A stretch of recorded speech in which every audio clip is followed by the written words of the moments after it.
500 millions de francs CFA pour contribuer à l'amélioration du climat des affaires pour les jeunes et les femmes du Burkina. Le projet va bénéficier à 3 régions. Il est mis en œuvre par un consortium conduit par le Royaume des Pays-Bas. Le lancement du projet à suivre dans cette édition. L'autonomisation de la femme, c'est possible avec l'épargne communautaire, une approche expérimentée par Plan International Burkina et les résultats sont promoteurs. L'épargne communautaire a fait l'objet d'un forum national, la substance dans cette édition. L'épargne communautaire peut être une lieu d'espoir pour les personnes déplacées internes, ces personnes qui se comptent par dizaines de milliers dans la commune de Kongoussi. Nous ferons une immersion dans cette édition dans le quotidien de ces personnes dont la vie a été chamboulée par le fait du terrorisme. Voilà qui fait la une. Madame, Monsieur, bonjour. Présent à Bobo Dioulasso dans le cadre des journées de redevabilité de l'Assemblée nationale, le président Alassane Balassa Kandé a mis à profit son séjour pour visiter le grand marché de la ville de Sia. Il a à l'occasion fait quelques achats, un acte fort selon lui qui s'inscrit en droite ligne du consommant burkinabé. L'instant est immortalisé par Hassan Gourabou et Ismaël Satuné Paris. Un client, pas comme les autres. Alassane Balassa Kandé au grand marché de Bobo Dioulasso pour faire ses achats. Premier produit, l'épargne Kokodonda, de boutique en boutique. Le client du jour fait son choix. Après l'épargne, Balassa Kandé fait le tour d'autres points de vente sous le regard admiratif du public. Certains sont étonnés, d'autres ne se privent pas de l'accoster. De la vendeuse d'eau aux vendeuses de légumes et fruits, en passant par la vendeuse de maïs grillé. Chacun trouve son compte. Je suis venu en fait pour donner une suite à ce que j'ai fait comme recommandation au niveau des journées de redevabilité du Boin. J'ai demandé à chaque député qu'à l'ouverture de la prochaine session, tout le monde doit être habillé en Kokodonda. Donc je suis venu faire mes emplettes de Kokodonda. Pour les vendeuses, voir le président d'une institution comme celui de l'Assemblée nationale faire le marché est un véritable signe d'humilité. Nous sommes très contents de voir le président de l'Assemblée nationale venir faire des achats. Ce n'est pas tous les jours qu'on gagne ce privilège. Merci à lui. J'ai donné l'exemple en faisant le marché et savoir aussi dans quelles conditions les femmes, les hommes travaillent dans ce marché et voir quel est l'état aussi du marché. C'est toujours bien de prendre le pouls de la cité. Pour Alassane Balassa Kandé, en tant qu'autorité politique, il est de bon ton de poser des actes qui vont dans le sens de cultiver le consommant local. C'est par cela que l'on pourra booster l'économie du pays. Du grand marché de Bobo Dioulasso, le président de l'Assemblée nationale, Alassane Balassa Kandé, a participé avec son équipe à un cross populaire, une façon pour eux de communier avec la population, mais surtout promouvoir la pratique du sport. L'ambiance avec Manika Yen et Ali Traoré. C'est au pas de course du président de l'Assemblée nationale, accompagné d'une foule de grands jours, que ce cross a débuté devant le gouvernorat. Au rythme de la musique et dans une ambiance bon enfant, les sportifs ont communié dans la joie. Nous avons fait des communications, nous sommes allés faire des visites de terrain et nous avons estimé qu'il était de bon temps, il était même nécessaire que nous puissions organiser ce cross à Bobo Dioulasso ici avec les forces vives de la région des Hauts-Bassins. Nous avons pu libérer un peu de calories. Il était important, vous voyez, avec l'effet de groupe, il y en a qui ont fait du sport peut-être il y a 1 mois, 2 mois, mais avec l'effet d'entraînement, tout le monde est là, tout le monde a travaillé, tout le monde a couru ce soir. Une course dans quelques artères du centre-ville de Bobo Dioulasso qui est bien apprécié par plus d'un. Le sport est un élément nécessaire pour la santé des humains, donc en faisant ce sport comme ça, je pense que c'est quelque chose de très positif.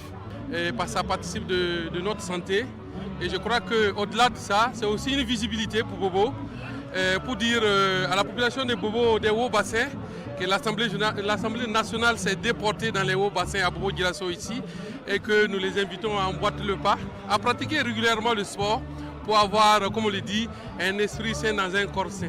Vraiment, ça nous fait du bien, ça fait partie de notre sport. Vraiment, c'est bien. Nous félicitons notre président le président de l'Assemblée nationale qui a eu l'initiative de faire toutes ces activités-là.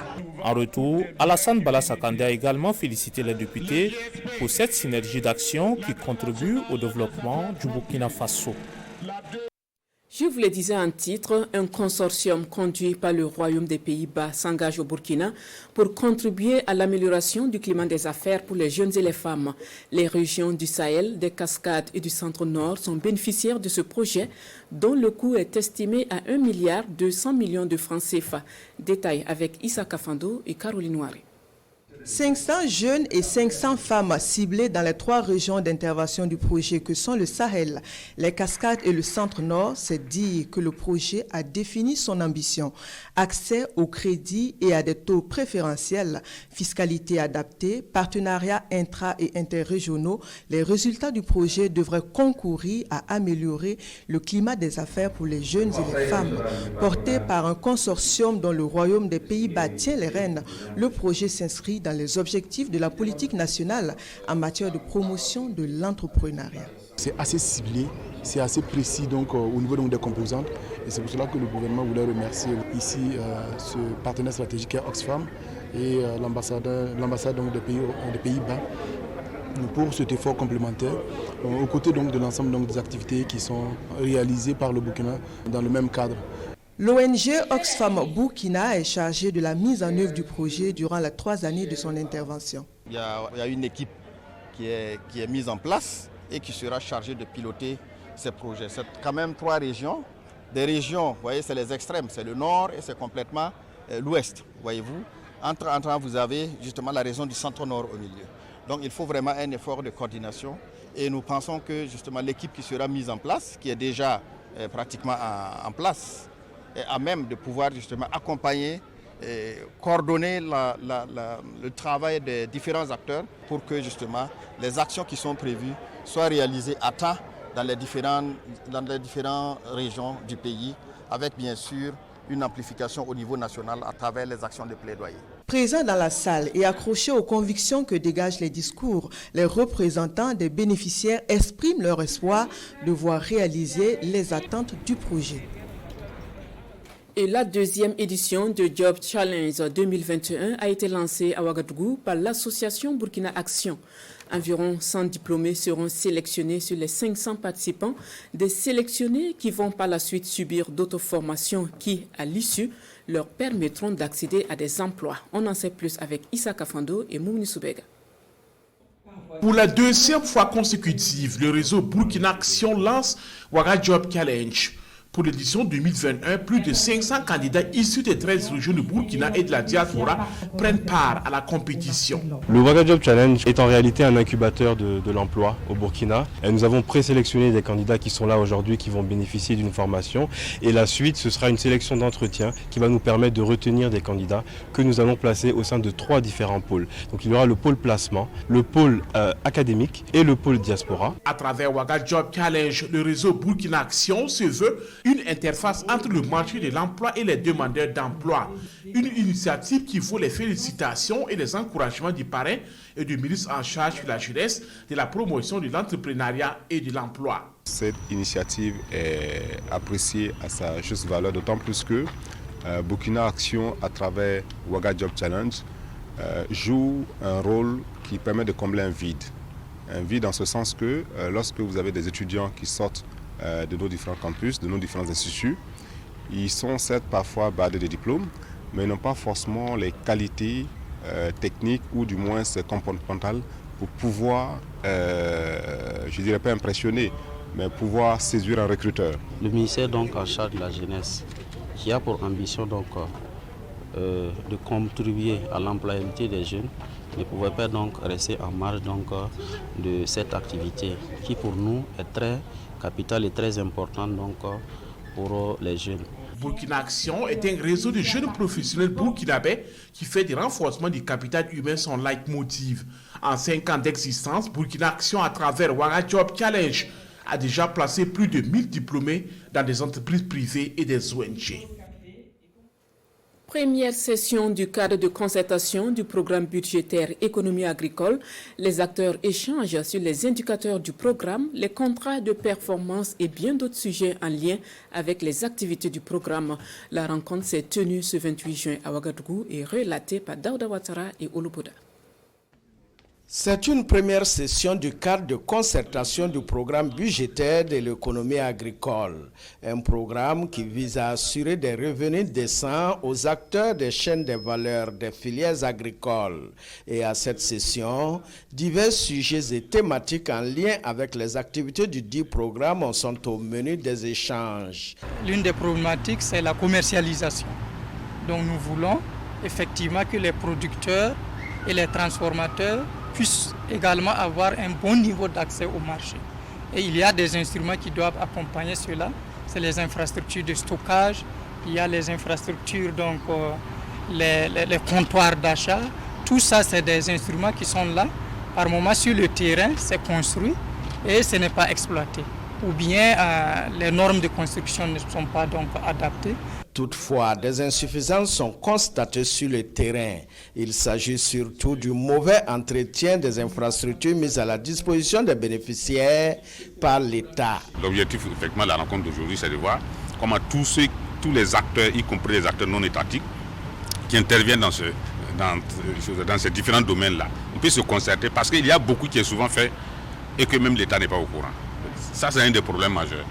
Peut-être même il y a, lorsque je parle des infrastructures, pas sur le code, il y a des ONG et autres là qui réalisent beaucoup d'infrastructures sur le terrain et qui ne sont pas forcément capitalisées au niveau du ministère de l'Agriculture et ce n'est pas aussi visible. Les participants à cette session de concertation devront identifier les instruments majeurs pour faciliter l'accès au financement agricole et la réalisation des infrastructures post-récolte. Période de soudure un peu partout au Burkina. Les boutiques de la SONAGES sont perçues comme un ouf de soulagement pour des milliers de personnes à Ouayouga. Le sac de maïs de 50 kg y est vendu à 600 francs CFA. Une action fortement appréciée, surtout avec l'arrivée des personnes déplacées internes. C'est un dossier signé Hassan Traoré et Moussaki. Ouayouga en ces périodes de soudure, difficile de trouver de quoi nourrir la famille. Et quand les boutiques SONAGES s'ouvrent, les populations accourent. Du monde devant les boutiques témoins. Sur les tables des caissiers, des centaines de cartes nationales d'identité. C'est l'attente. Et quand on obtient un sac de maïs pour la famille, c'est un ouf de soulagement. Afin de nourriture, là, c'est beaucoup même problème. Parce qu'on payait le maïs là, à 20 000 francs. Et si la famille là, est grande, ça ne vaut pas 2 semaines, 3 semaines, c'est fini. Et le propriétaire ne travaille pas. Comment il va faire pour avoir les 20 000 francs là encore? Mais grâce à vous là, on va faire un peu. 3 boutiques témoins sont opérationnelles depuis ce 2 juillet. Le directeur général de la SONAGES se déploie pour vérifier l'effectivité. 60 tonnes de maïs sont déjà disponibles pour les populations de la ville de Ouayouga. Mais le premier responsable de la SONAGES rassure. Chaque boutique va recevoir 40 tonnes toutes les 2 semaines. Nous constatons que les boutiques sont ouvertes. C'est la 2e fois qu'on approvisionne ces boutiques. Donc nous constatons effectivement que l'opération se passe normalement. Nous savons que la période de soudure, c'est la période la plus criarde en matière de déficit alimentaire. Et donc, le gouvernement a anticipé. C'est depuis février qu'ils ont donné l'ordre d'ouvrir ces boutiques en prévision de cela. La mairie de Ouayouga, les CVD, Comité villageois de développement, la direction régionale en charge de l'agriculture, autant de structures impliquées dans la surveillance de l'opération de vente de ces sacs de maïs à prix social. Voilà 6 000 francs CFA pour le sac de maïs de 50 kg proposé par la SONAGES. L'autonomisation de la femme par l'épargne communautaire, c'est l'approche adoptée par Plan International Burkina pour financer les activités génératrices de revenus. Un système de finance à la base avec des résultats fort appréciables. L'approche était au cœur d'un forum national à Koupela. Forum suivi pour vous par Tanga Kafando. Les associations féminines de différentes communes exposent ici les résultats de leurs activités génératrices de revenus, des activités financées grâce à l'épargne communautaire. C'est dans le cadre du Forum national sur l'épargne communautaire organisé par Plan International ici à Kupela. Pendant 2 jours, les participants ont échangé sur l'approche VLS, Village Loans and Savings, un système de microfinance communautaire adopté depuis 2006 par l'ONG comme stratégie d'autonomisation de la femme en milieu rural. À travers ce forum, nous voulons aussi demander l'accompagnement des autres acteurs et nous sommes disposés en tant que promoteurs de cette approche au Burkina à pouvoir accompagner, à vulgariser cette approche pour que ça soit vraiment une réalité et non dorénavant comme une marque déposée de plan. Le forum a permis de présenter les résultats de l'approche et au 30 septembre 2020, ce sont environ 200 000 membres dans plus de 8 000 groupes d'épargne qui ont été enregistrés dans 66 communes avec environ 4 milliards de francs CFA comme résultat financier. Des résultats qui séduisent la ministre en charge de la promotion de la femme qui promet d'apporter son soutien à ces femmes qui, au passage, ont formulé des recommandations. Ce sont des recommandations réalistes et réelles. Et nous pouvons aujourd'hui dire que le gouvernement, par l'entremise de certains outils que nous avons mis en place, nous allons les accompagner. Le cadre de concertation, nous allons le voir parce qu'il est impératif que ce cadre de concertation soit établi pour que nous puissions parler, pour voir comment on peut améliorer l'existant et comment aller plus vite. Le Forum national sur l'épargne communautaire est à sa première édition et les organisateurs comptent perpétuer le cadre pour en faire une tribune pour la promotion de l'autonomisation de la femme en milieu rural. Loin de la mère patrie, mais solidaire aux personnes déplacées internes, le contingent burkinabé des Nations Unies au Mali fait don de vivres et de coton hygiénique à ces personnes obligées de quitter leur localité. Le contingent traduit ainsi sa compassion aux personnes déplacées internes et contribue à renforcer leur résilience. Issa Kafando et Maïmouna Traoré. Le contingent burkinabé de la police civile des Nations Unies au Mali, solidaire des personnes déplacées internes, il leur offre des vivres composés de 74 sacs de riz, 28 bidons d'huile, 12 cartons de savon et 15 cartons de coton hygiénique, le tout d'une valeur d'1 310 000 francs CFA.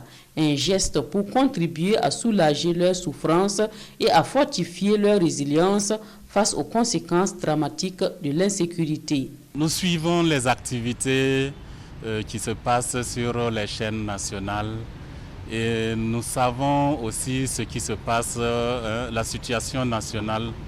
Et c'est pour ça que vraiment en frère, dans la fraternité, nous avons tenu donc à faire ça parce que le matériel c'est bien, mais nous voulons aussi qu'ils comprennent que leur situation n'est pas à elles toutes seules, à eux tous seuls. Voilà, nous compatissons à leur douleur et nous leur soutenons dans leurs efforts de pouvoir survivre parce que c'est difficile. En 2019, le contingent a fait un don aux familles de leurs frères d'armes tombés sur le champ d'honneur. L'initiative est saluée par les premiers responsables du ministère de la Sécurité.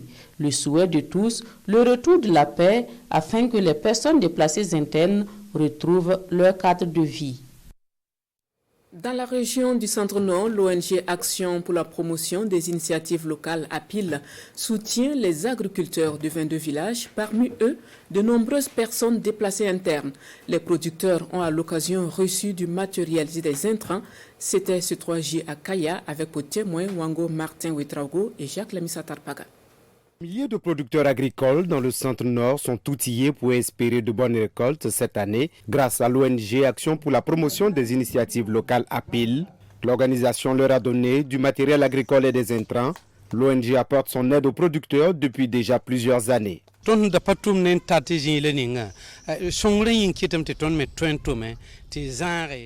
que nous n'arrivons pas à faire avant, nous le faisons maintenant grâce au soutien. Le matériel nous est très bénéfique. À la fin des saisons, j'ai gagné à peine 100 000 francs CFA, mais cette année, j'ai obtenu près d'1 million de francs CFA, rien que pour la vente de la tomate. L'oignon est encore en stock.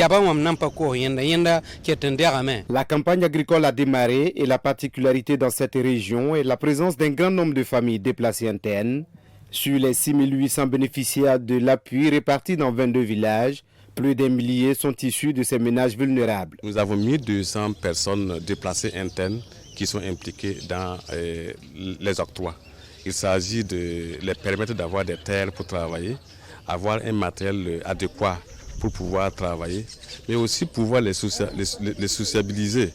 Parce que vous savez, nous sommes dans un contexte sécuritaire difficile où beaucoup estiment que les déplacés internes peuvent être un problème, mais nous sommes arrivés à les faire comprendre que, au contraire, c'est plutôt un atout parce qu'ils sont des travailleurs, ils sont des gens dignes de confiance et que les populations des 22 villages ont accepté les donner les terres pour qu'ils travaillent. Avec l'accompagnement de ses partenaires, l'ONG APIL a mobilisé plus de 400 millions de francs CFA au profit des maraîchers et autres cultivateurs. Cette somme permettra de financer la production sur 350 hectares.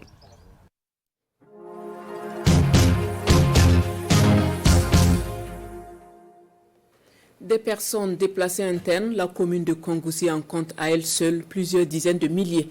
Des personnes qui sont reparties sur 13 sites à travers la ville.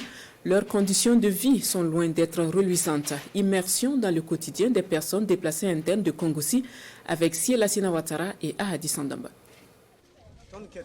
Autrefois orpailleur et réparateur de téléphones portables à cargo dans la commune rurale de Zimtanga, Yassia Gansonre est aujourd'hui un déplacé interne. Il vit ici au site place du marché de Kongoussi avec ses 2 femmes et 7 enfants. Malgré sa situation, il continue d'exercer son métier de réparateur. Un métier qu'il exerce dans le social au regard de la vulnérabilité de ses clients, tous des déplacés internes. Ici, nous sommes tous vulnérables, ce qui fait qu'il est difficile de pratiquer les vrais tarifs. Par exemple, j'ai démonté et nettoyé cet appareil qui ne fonctionnait plus, mais c'est seulement 200 francs que je vais prendre. Tout comme lui, Bourema Gansore essaie tant bien que mal d'exercer son métier d'éleveur malgré les conditions inappropriées. Ici, il est vraiment difficile de faire de l'élevage. Il n'y a pas de sécurité et surtout quand tu laisses les poulets sortir, tu ne pourras pas contrôler car ils vont ramener des maladies à travers ce qu'ils mangeront. Pourtant, c'est sur son petit élevage qu'il compte le plus souvent pour combler le vide, lui qui a à sa charge plus de 20 personnes. À 46 ans, Bourema a 4 femmes et une vingtaine d'enfants. Ils occupent 5 tentes au total, plus une autre qui fait office de poulailler. Et ce qui provoque des insomnies chez Bourema, c'est l'insuffisance de la dotation en nourriture. Nous gagnons à manger, mais de façon insignifiante. Pendant les partages, quand tu dis que tu as 25 personnes à ta charge, on ne te croit pas malgré le recensement. Souvent, c'est la ration de 10 personnes qu'on te donne au lieu du nombre indiqué. Vraiment, cette situation me fatigue. Outre cette difficulté, ici au site place du marché de Kongoussi, tout comme partout ailleurs, les déplacés internes sont logés dans des tentes de fortune. Des logements qui résistent peu aux intempéries, déplore Yassia Gansori. Vraiment, toutes nos maisons sont en mauvais état. Les termites ont rongé le bois et la base qui couvre la tente réchauffe l'intérieur. Il est impossible d'y rester dans la journée. Quand il pleut, nous sommes obligés de nous réveiller. Que ce soit le jour ou la nuit, nos maisons sont inondées tout le temps. Et quand le vent souffle, on a l'impression que la tente va s'écrouler. Donc nous ne dormons pas. Même les enfants, nous les réveillons. À cela, il faut ajouter l'insécurité sur le site. De jour comme de nuit, les déplacés internes de Kongoussi font face aux voleurs et autres délinquants. Ici, les voleurs nous dérangent beaucoup. Ils prennent tout à leur passage. De l'argent, des habits neufs et le pire, s'il se trouve que ton mari est absent, ils tentent même de te violer. Voici les tentes en question. Faites à base de matériaux précaires, il n'y a aucune mesure de sécurité. C'est comme ça ici, dans tous les sites de déplacés internes. La commune de Kongoussi abrite à elle seule 13 sites avec plusieurs dizaines de milliers de déplacés internes. Des déplacés venus de la région du centre-nord, mais aussi du nord et du Sahel. Fort heureusement, il y a la troupe de danse pour égayer leur quotidien, car à Kongoussi, il y a la troupe Warba Relwende, cette troupe qui est de nos jours une référence aussi bien au Burkina qu'à l'international. La troupe Warba Relwende a été à plusieurs fois lauréate à la phase finale de la Semaine nationale de la culture. Focus avec Siela Sinawatara et Ahadi Sandamba. Des pas de danse savamment orchestrés au rythme des tam-tams et de la flûte. C'est du Warba typique à la province du Bas. Il est exécuté ici par la troupe Relwende de Kongoussi.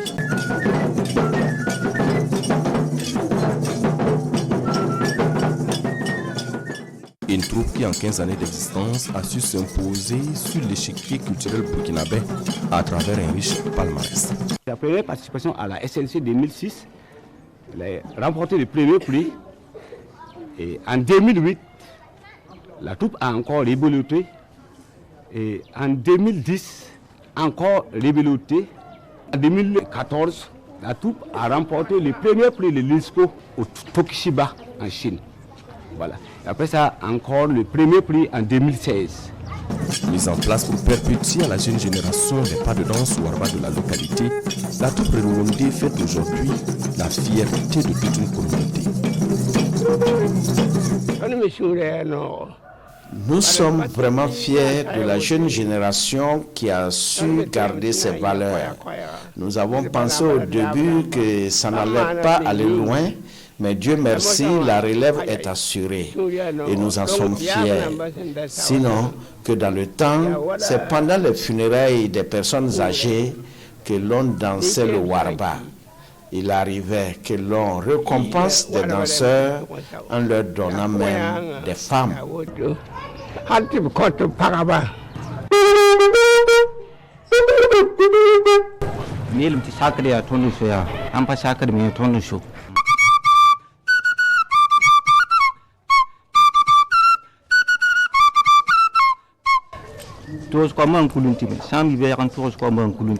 Cependant, la troupe Warba Relwende de Kongoussi a connu une traversée de désert due au rajeunissement de son équipe, ce qui va conduire à la baisse de performance à la SNC, notamment en 2012 et 2018, où elle est respectivement 2e et 3e au classement de la Biennale de la culture. De nos jours, la troupe est composée de 8 danseurs jeunes, 4 instrumentalistes et un directeur artistique. Autre point de cette édition, le projet aux clés du développement durable contribue à la gestion durable des ressources en eau et à leur utilisation domestique dans les zones fragiles des bassins versants du Burkina. Il est mis en œuvre par l'Organisation néerlandaise de développement en consortium avec l'ONG World WaterNet. Les parties prenantes se sont réunies les 1er et 2 juillet dernier en Assemblée générale. Le point avec Paul David Bambara et bienvenue Tansa. Les acteurs de mise en œuvre du projet aux clés du développement durable ECDD se parlent avant le démarrage effectif des activités. ECDD veut améliorer la qualité de vie de populations vivant en milieu rural, notamment les jeunes et les femmes, en prenant en compte l'accès à l'eau et à l'assainissement, l'utilisation des services en eau et l'impact sur la production agricole. Cette assemblée générale qui réunit les parties prenantes doit évaluer les défis pour mieux orienter les actions. Ce projet tient compte des aspects transversaux. Le genre, c'est comment tenir compte de tous les groupes cibles qui seront impliqués. L'inclusion sociale, c'est ne laisser personne en marge des activités qui seront menées. Et de façon préventive, c'est de voir comment ensemble on anticipe pour éviter des conflits et même contribuer à atténuer les conflits existants. Un projet important pour notre pays parce qu'il s'aligne parfaitement par rapport à notre référentiel de développement et surtout aux politiques sectorielles de l'eau et de l'assainissement. C'est ce qui justifie le fait que nous soyons aux côtés des deux structures de mise en œuvre de ce projet qui sont la SNV et WWNet. Coût du projet, plus de 8 milliards de francs CFA aux clés du développement durable est financé par le Royaume des Pays-Bas et court jusqu'en novembre 2024. À terme, des structures partenaires telles que des agences de l'eau, les comités locaux de l'eau, les communes et des organisations paysannes devront voir leur capacité renforcée dans la gestion de l'or bleu. Le projet de renforcement du contrôle citoyen des politiques publiques par les organisations de la société civile, mis en œuvre par Oxfam, est à son terme. Et les acteurs étaient ce 30 juin face à la presse. Ils ont présenté les résultats des actions des communautés communaux de contrôle citoyen des 4 communes cibles du projet. Le compte rendu avec Vincent Tchandrbego et Alidou Badine. Oxfam fait le bilan de son projet.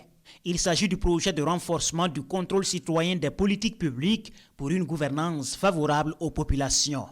Ce projet a pour finalité de renforcer l'influence et le contrôle des citoyens et des organisations de la société civile dans la bonne gestion des finances publiques. Grâce aux comités communaux de contrôle citoyen, les résultats obtenus sont appréciables. C'est un projet qui a visé la création de personnes d'OSC, de structures communautaires capables d'influencer sur la gestion des politiques et des budgets publics au niveau des communes d'intervention. Un projet qui a été exécuté dans 3 communes, à savoir Dori, Tenkodogo et Kaya. Pour le chargé de projet, au secrétariat permanent des organisations non gouvernementales, c'est une initiative qui participe à la veille citoyenne et à un éveil de conscience. Le bilan, il est satisfaisant, et je dirais même au-delà de nos attentes, parce que les questions de participation citoyenne, de veille citoyenne, d'interpellation citoyenne ne sont pas tout de suite faciles à appréhender par tous les acteurs. Donc, fort heureusement, on s'est rendu compte que les portes nous ont été ouvertes pour que nous atteignions nos résultats. Le coût global de la réalisation du projet est estimé à 400 000 €, soit environ 262 millions de francs CFA. Et selon les responsables, sa mise en œuvre s'inscrit dans un contexte national marqué par un déficit d'implication des citoyens dans la gestion des communes. Et c'est la fin de cette édition de la mi-journée. Une autre équipe s'installe demain à 13h. Merci de votre fidélité au programme de la RTB.